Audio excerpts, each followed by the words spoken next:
Jika kita sudah memiliki persiapan secara iman dan secara spiritual untuk menghadapi masa kelaparan yang akan melanda dunia ini, langkah selanjutnya kita mempersiapkan secara fisik untuk menghadapinya. Setiap orang pasti memiliki tugas berbeda yang Tuhan berikan kepada kita semua. Alangkah baiknya, tanyakanlah dahulu kepada Tuhan, apa yang Engkau inginkan aku perbuat, Tuhan? Kita dapat belajar beberapa langkah dari Alkitab dalam menghadapi masa kelaparan. Kejadian 41 ayat 56 berkata, kelaparan itu merajalela di seluruh bumi. Maka Yusuf membuka segala lumbung dan menjual gandum kepada orang Mesir, sebab makin hebat kelaparan itu di tanah Mesir. Pada zaman Yusuf pun, kelaparan besar melanda seluruh bumi. Oleh karena Tuhan telah memerintahkan Yusuf untuk bersiap, maka ketika waktu itu tiba, Yusuf siap untuk membuka lumbungnya dan memberikan gandum tersebut.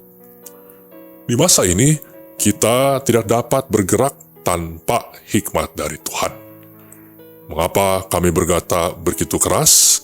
Karena pesan ini ditunjukkan khususnya kepada remnant daripada Tuhan.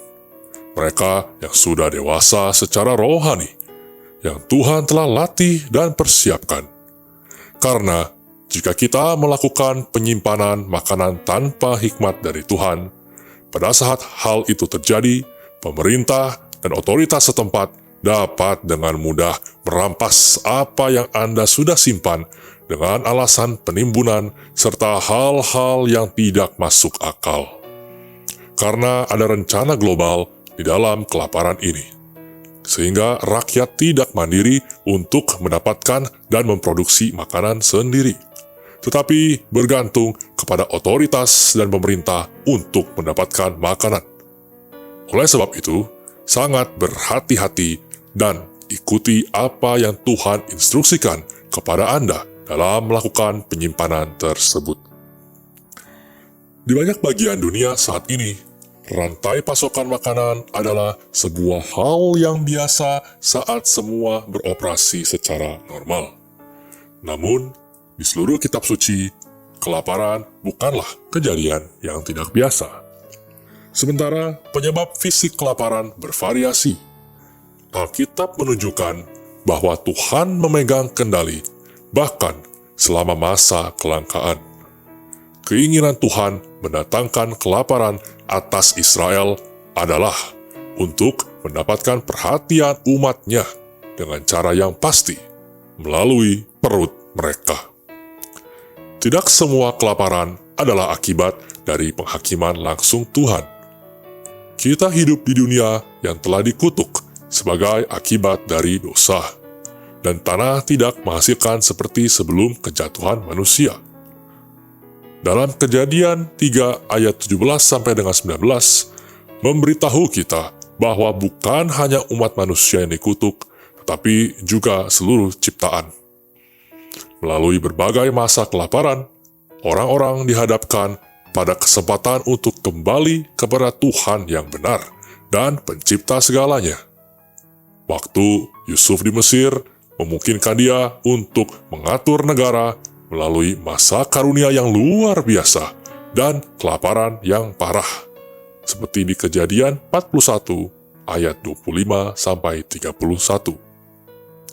Jelas bahwa Tuhan memiliki kekuasaan mutlak atas kelaparan ini, seperti tertulis di ayat 28. Tetapi itu tidak digambarkan sebagai penghakiman langsung, karena kelaparan menjadi parah di antara banyak bangsa.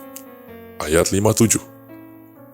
Ada banyak contoh kelaparan yang serupa dengan yang terjadi pada zaman Yusuf, yang tidak diberikan sebagai penghakiman khusus. Namun, ada banyak kelaparan yang digunakan sebagai penghakiman untuk menunjukkan beratnya dosa manusia dan membawa mereka kepada pertobatan. Ketika Musa memberikan kepada bangsa Israel beberapa instruksi terakhir dari Tuhan, dia berbicara tentang berkat dan kutuk dari menaati atau menyangkal Tuhan. Jika mereka memilih untuk tidak menaati perintah Tuhan dan mengikuti berhala, maka murka Tuhanlah yang akan berkobar terhadap kamu. Dan Dia akan menutup langit sehingga tidak turun hujan dan tanah tidak menghasilkan apa-apa.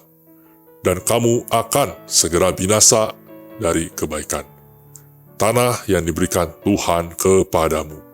Ulangan 11 ayat 17. Selama masa Raja Ahab, Samaria mengalami kelaparan yang sangat parah.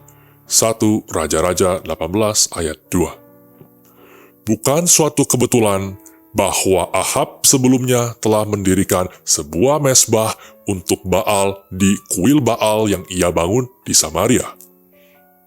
Ahab juga membuat tiang Asyerah. 1 Raja-Raja 16 ayat 32-33. Tuhan telah sangat jelas dalam hukum. Jika Israel melayani dewa-dewa palsu, maka akan ada kelaparan di negeri itu. Ahab tunduk pada dewa-dewa palsu, dan Tuhan menghentikan hujan. Kelaparan pada masa pemerintahan Ahab dan Isabel seharusnya tidak mengejutkan siapapun. Di bawah ketentuan perjanjian lama, orang-orang yang mencoba hidup tanpa Tuhan seringkali disadarkan akan kebutuhan mereka yang sebenarnya dengan mengalami kelaparan. Pergi tanpa makanan yang cukup memiliki cara untuk mendapatkan perhatian kita, seperti yang Tuhan ketahui dengan baik. Dia merendahkanmu, membuatmu kelaparan, dan kemudian memberimu makan dengan mana yang tidak kamu tahu dan yang tidak nenek moyangmu ketahui, untuk mengajarimu bahwa manusia tidak hidup pada roti saja, tetapi pada setiap firman yang keluar dari mulut Tuhan. Ulangan 8 ayat 3. Bahkan lebih buruk dari kelaparan makanan fisik adalah kelaparan makanan rohani. Karena Israel menolak para nabi, Tuhan menjanjikan penghakiman yang berat. Akan datang waktunya. Firman Tuhan yang berdaulat.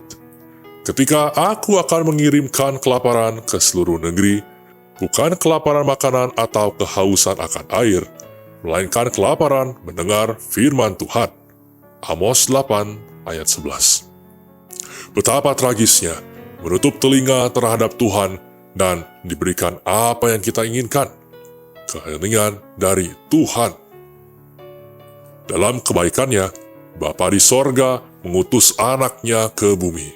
Yesus adalah roti hidup yang turun dari surga dan memberi hidup kepada dunia. Yohanes 6:33. Yesus berjanji kepada kita bahwa melalui iman kepadanya, kita tidak akan pernah mengalami kelaparan rohani lagi.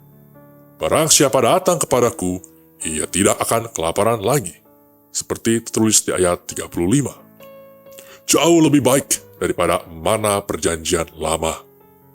Yesus memberikan hidup untuk selama-lamanya. Akulah roti hidup. Nenek moyangmu makan mana di padang gurun, namun mereka mati. Tetapi inilah roti yang turun dari surga, yang dapat dimakan siapa saja dan tidak mati. Akulah roti hidup yang turun dari surga. Barang siapa makan roti ini, ia akan hidup selama-lamanya. Ayat 48-51. Di dalam Kristus tidak ada kelaparan rohani. Sebaliknya, kita benar-benar menikmati pesta kebaikan Tuhan. Suatu hari, kutukan atas tanah akan dicabut juga, dan bumi baru tidak akan pernah melihat kelaparan apapun. Wahyu 22 ayat 3. Mari berjalan dalam kuasa Roh Kudus dan mengupas tentang peperangan spiritual. Subscribe YouTube channel kami dan nyalakan lonceng notifikasi serta follow sosial media kami untuk mendapatkan konten Kristiani secara reguler.